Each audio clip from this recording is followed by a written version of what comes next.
Alliance में जो लोग शामिल हुए हैं, ताज में जो मीटिंग हुई उसमें भी मैंने देखा, इससे पहले जो मीटिंग्स हुई उसमें भी मैंने देखा कि तमाम जमातों को बुलाया गया, लेकिन मुसलमानों को खास तौर से नज़रअंदाज किया गया।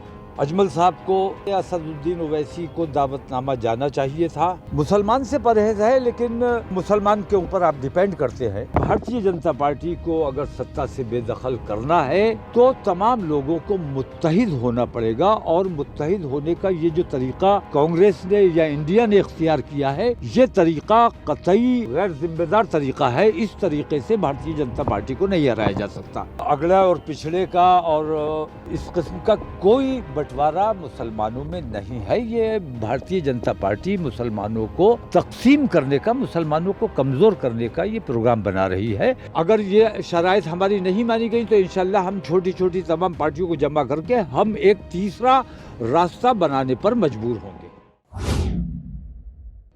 ऑल इंडिया इत्तेहाद मिल्लत काउंसिल IMC के अध्यक्ष मौलाना तौक़ीर रज़ा खान मुंबई आए हुए थे। उनसे हमारे रिपोर्टर ने एयरपोर्ट जाते वक्त कार में बात की।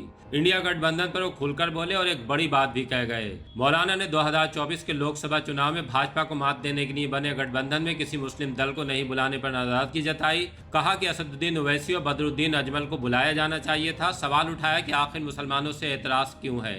ये भी कहा कि भाजपा चुनाव जीतने के बाद से ही फिर जीत की तैयारी में लग गई थी। फिलहाल इंडिया गठबंधन की तैयारियों को देखकर लगता नहीं कि वो भाजपा को हरा पाएंगे। भाजपा कैसे हारेगी, मौलाना ने ये भी बताया। देखिए अमजद खान से उनकी ये खास बातचीत। इंडिया अलायंस की जो लगातार बैठक शुरू है, इसको लेके आप क्या सोचते हैं?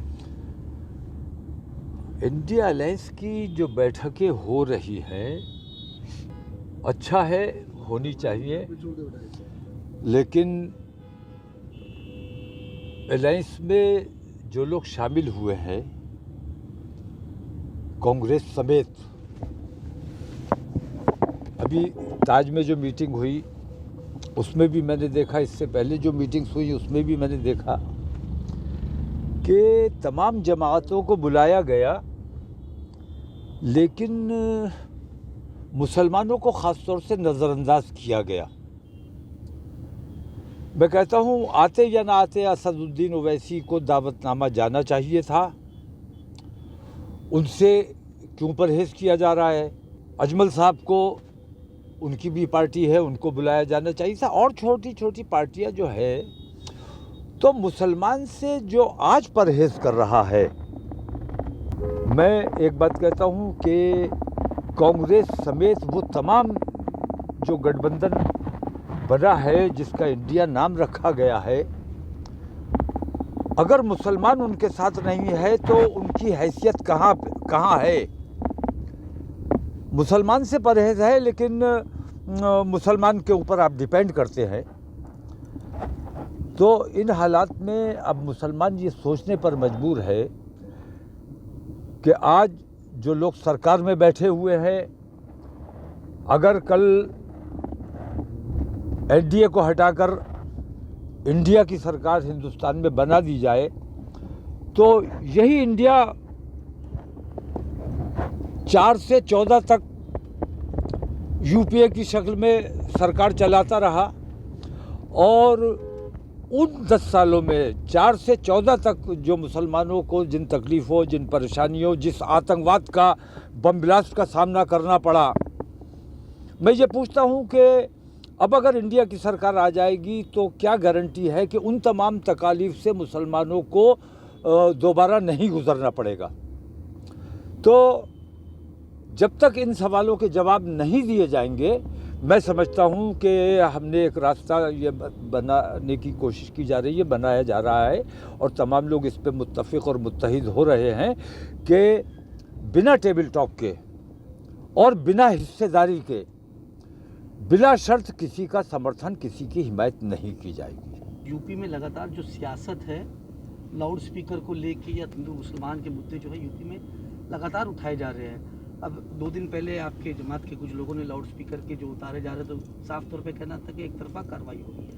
क्या नहीं, इसमें सिर्फ यूपी की बात नहीं है, पूरे हिंदुस्तान में इस किस्म का माहौल है। अजान से मेरी समझ में नहीं आता है कि लोगों को क्यों आम हिंदू को मुझे नहीं लगता कि कहीं कोई शिकायत है, लेकिन ये कुछ फ़िरका परस्त जो हैं, जो अपनी राजनीति चमकाने के लिए इस किस्म की खुराफात करते हैं, ये सरकार उन लोगों से करवा रही है। आम हिंदू को अजान से कहीं कोई दिक्कत नहीं है, लेकिन इतना ज़रूर है, मैंने पहले भी ये बात कही है और अभी भी कह रहा हूँ, कि आवाज़ उतनी बुलंद रहनी चाहिए कि लोगों के लिए वो शोर ना बन जाए, लोगों के लिए तकलीफ़ का बायस ना बने। तो अजान की आवाज़ उतनी बुलंद रहनी चाहिए जितनी ज़रूरी है। उससे ज़्यादा बुलंद होगी तो वो शोर की शक्ल इख्तियार करेगी, शोर नहीं होना चाहिए। 2024 के चुनाव को लेके मुसलमान जो है किस तरफ जाएंगे? 2024 के चुनाव में इंशाल्लाह मुसलमान मुत्तहिद होकर जिधर भी जाएगा, मुत्तहिद होकर जाएगा।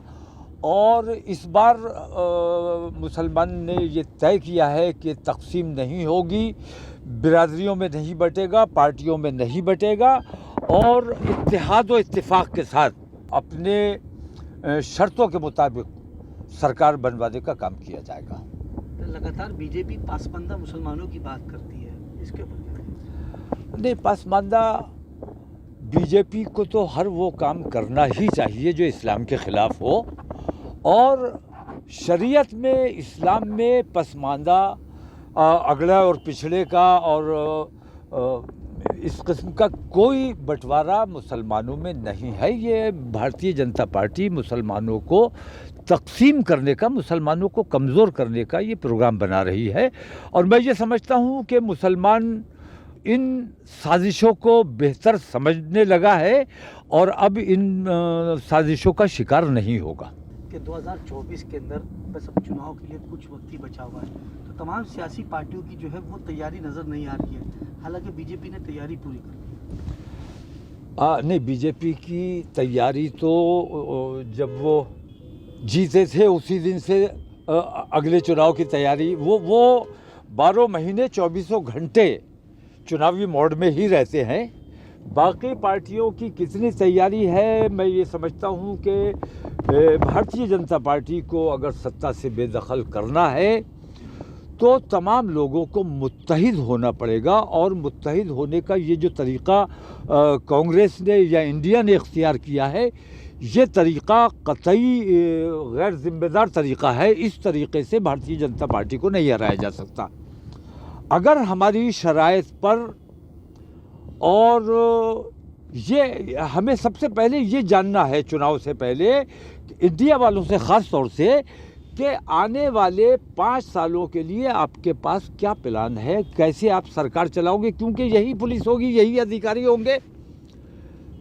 तो आपको सिर्फ सत्ता हासिल करनी है या आगे 5 साल सरकार चलानी है।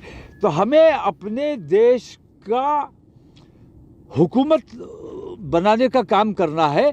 तो गैर जिम्मेदार हाथों में हम अपने देश को नहीं देना चाहते, जो सिर्फ सत्ता हासिल करना चाहते हैं। देश को चलाना है, बेहतर तरीके से चलाना है। इसके लिए ये ज़रूरी है कि हमें समझाइए कि आप देश को आगे 5 साल कैसे चलाएंगे। इसके बगैर अगर ये शराइत हमारी नहीं मानी गई तो इंशाल्लाह हम तमाम दबे कुचलों को और तमाम पार्टियों को, छोटी छोटी तमाम पार्टियों को जमा करके हम एक तीसरा रास्ता बनाने पर मजबूर होंगे।